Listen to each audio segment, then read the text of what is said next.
Hello everyone, and welcome back to the channel. JC here with another video on Action Taimanin.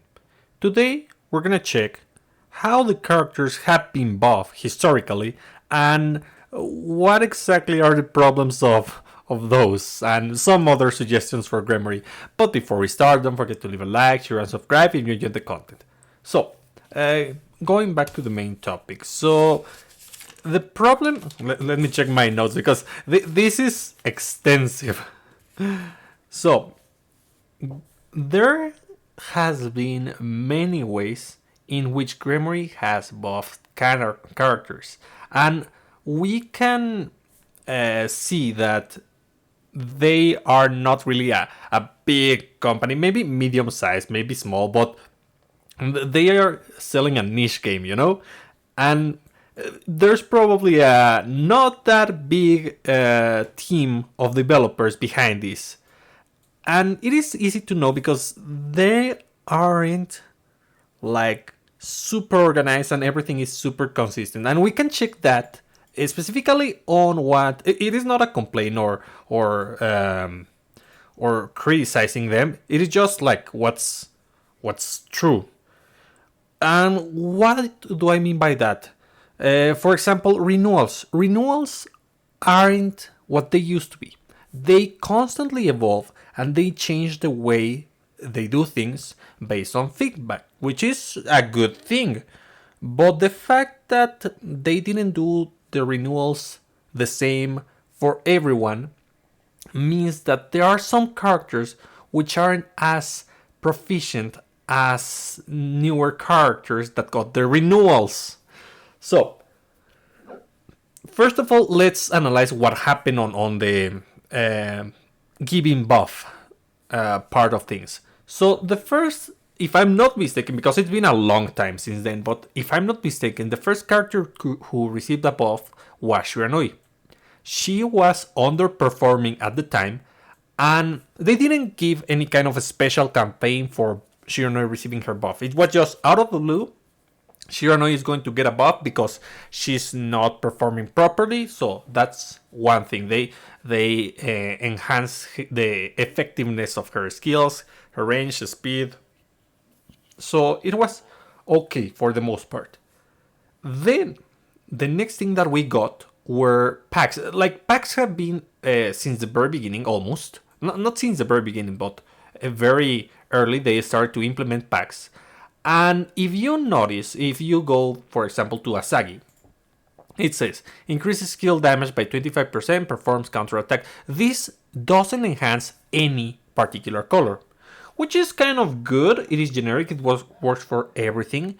But after some time, Gremory decided to use those packs to enhance certain colors that weren't performing effectively. So we know that Murasaki is busted on green, but at the time, that wasn't like common knowledge. It happened, and some people did it, but they were still trying all the colors. And Murasaki received her weapon, her limited pack, for blue. It enhances Setsuga, that is the blue weapon, and it gives her more spins on this weapon. None of the colors are technically bad. It's just that they aren't as proficient as green, because green just like you can heal and that's it, and there's not gonna be any problem. With every other color she deals a significant amount of damage. This one was probably the weakest one, and that's why she received a weapon that enhances this color later with the renewal. So we have basically the character who's gonna be more proficient with one color usually, and that's completely normal. It's rare that it works with perfectly with all three colors, or very well with two colors, but it happens also. And then characters are gonna receive their limited pack, which is going to enhance, usually nowadays, one color. But there is no consistency in what kind of color they're buffing. Like sometimes it's gonna buff like these two were decent, not like busted, but good enough. And they decided to enhance Tetsuga. But let's go with another character. Let me think. Who do I have? Yeah, Kurenai. Kurenai was green, like definitely green. And then the blue wasn't a thing, and red was kind of there because it was a little bit behind because it has HP recovery. That's super important, but it wasn't like the greatest. But then with the pack, they enhanced red, they enhanced Gale Flash, and it made it like interesting. Like this doesn't fully enhances red, it does, but it also focuses a lot on the weapon active. So yeah, if Gremory decides to focus on the second best, on enhancing the second best color with the limited packs, I think that would be great. That would be excellent. But then we have things like what just happened with Aneros. Aneros, her weapon is going to enhance darkness, which is blue. And blue is probably her weakest skill. Like green is the most popular because she has extra HP recovery in Madosen, and this deals a huge amount of damage. Aneros has HP recovery on all colors thanks to Devour, but Devour isn't like the most proficient on healing. If you have to choose between Madosen and Devour, Madosen is probably going to be better.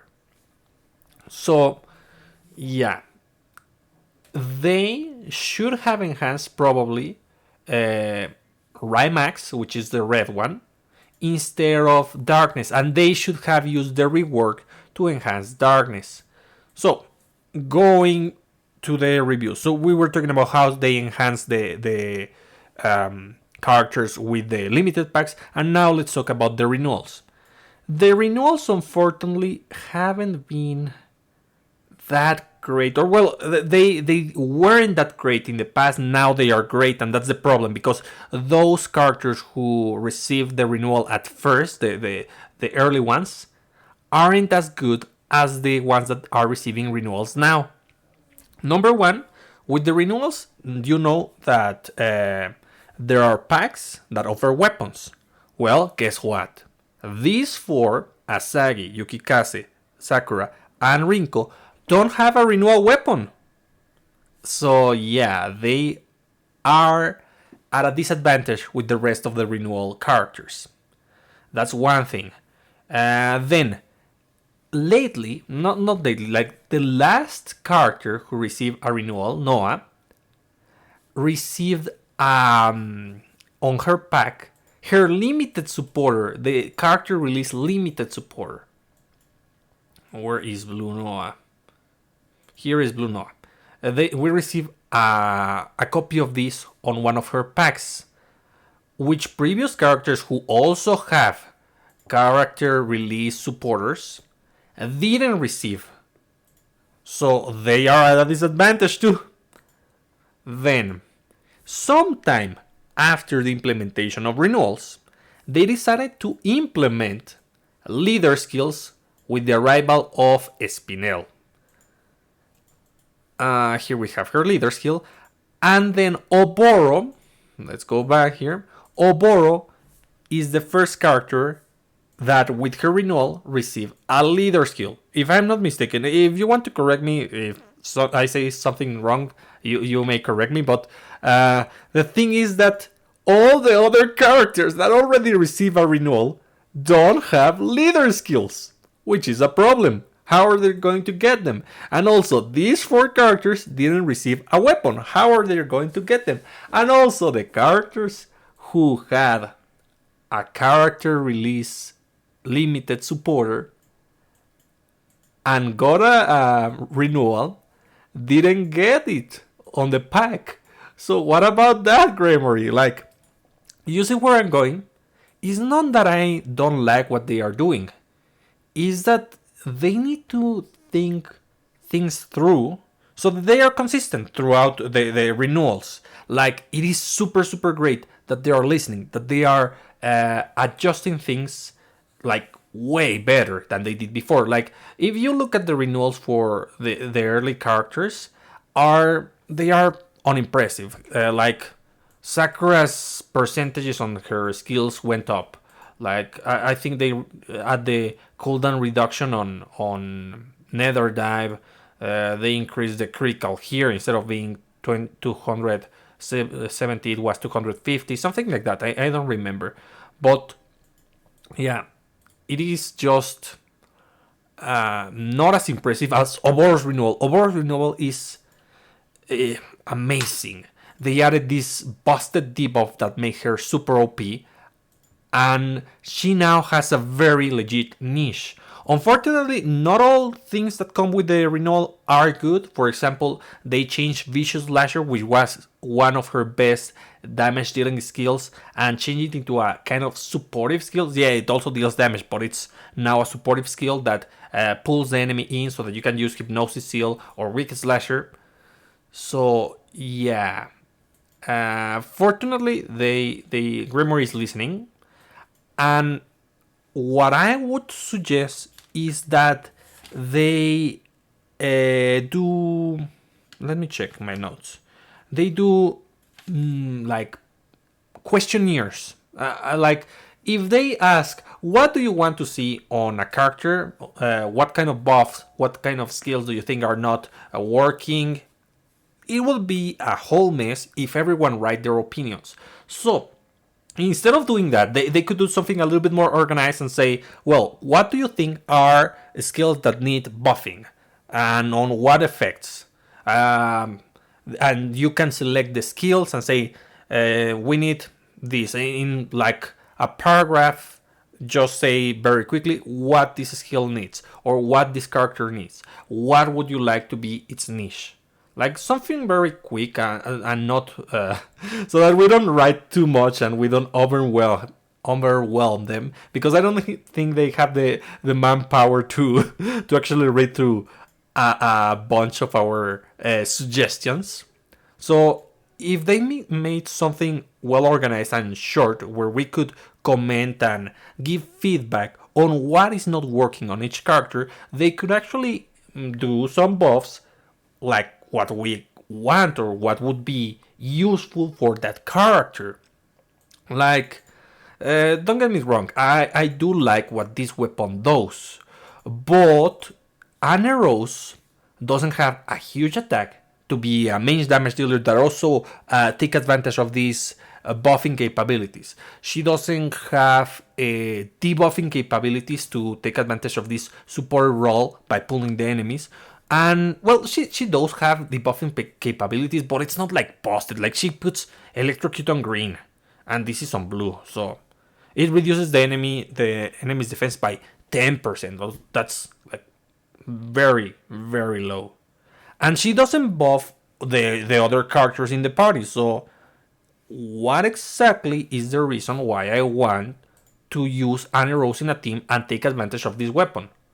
The weapon is not terrible. It's just that Annie Rose's rolls do not make her good enough to use this weapon on a VR team, because this is for a VR build. I know you say critical is not a thing in VR. Well, it actually is when you use this weapon. Just so that you know, I have tested it. But Annie Rose doesn't provide enough. So that's the thing here. Like, Grimoire, I do like what you're doing.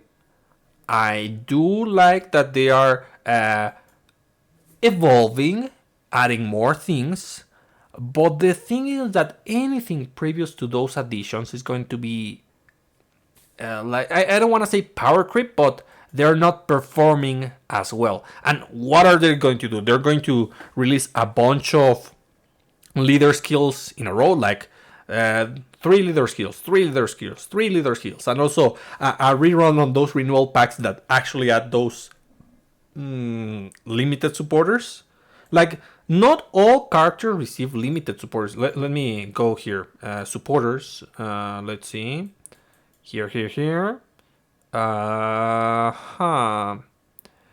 Like, character release limited support. Asuka was the first one. So yeah, Rinko doesn't have one, Shiranui doesn't have one, Su doesn't have one, yeah, because this is her limited. After Asuka, we had Kirara. So look at that. If we go back to characters, Kurenai, Oboro, Emily, all of these didn't get character release supporters, and I guess that they could just add a random nano machine on their packs specifically if they were ever to rerun those renewal packs. But like, it is awkward, you know. Asuka didn't get hers. Noah did. Astro didn't get hers. And those are the two that have a renewal. We haven't had the renewal of Kurenai, and I'm wondering what they're gonna do with her because she doesn't have a renewal character release supporter. So are they going to add Demonite, Nano Machine to that pack in particular? That would be nice. I strongly suggest that you do so. And I wanted to talk about this topic because they're going to release the Kirara's renewal soon enough. And another thing, like the renewals usually focus on either adding a role like Noah with her what's the name? Debilitate, I think that's the name of her. Yeah, Debilitate debuff. They added Debilitate debuff to many skills. But I think that they could also tweak slightly the other colors. They can focus on adjusting a lot one color, but also tweaking the other colors for skills that really need them, that don't provide too much. Like, I know perhaps it's too much to ask. I don't know. I don't know how much time and effort they put into those. I am very grateful that they do. But sometimes they just feel like the one color that they buffed works really well and the other ones don't. Like, unfortunately, now green was the best color for Oboro, and now it feels like the worst because they changed this skill in particular. Like, everything else is the same. We have the damage increase here, like, not everything, but most of the things. Damage increase here, so you could use these two and then just use Vicious Lasher to melt the enemies. But now Vicious Lasher is not really an attacking skill, so yeah, it feels unfortunate. So yeah, that's about it, guys. The consistency. What do you think about it? How would you, what would you suggest Gremory to do about these renewal packs to make them like consistent, so that everyone gets the same kind of things and they don't feel like some are getting way behind? Like these four are just not that good. I'm basically omitting the aspect of the physical appearance, the model, and everything. I do appreciate that, Gremory, but I'm, you know, this channel, it's more about the actual gameplay. So, yeah. I just hope that they listen and they implement some way so that we can give them feedback on specific aspects of characters that are lacking and how they could improve them. And they work on those comments so that they make better renewals. And fortunately, they are all consistent and all the characters receive the same kind of things. Like, missing those leader skills is kind of not exactly a big deal, but it's noticeable. And it's kind of uncomfortable to know that, hey, you can use this character, which is very busted, but there's also this character which also have an added benefit because it has a leader skill. Yay! So, that's the thing. Well, I hope you enjoyed the video. Please let me know in the comments what you think, what Gremory could do about this. And I'll be seeing you next time. Bye!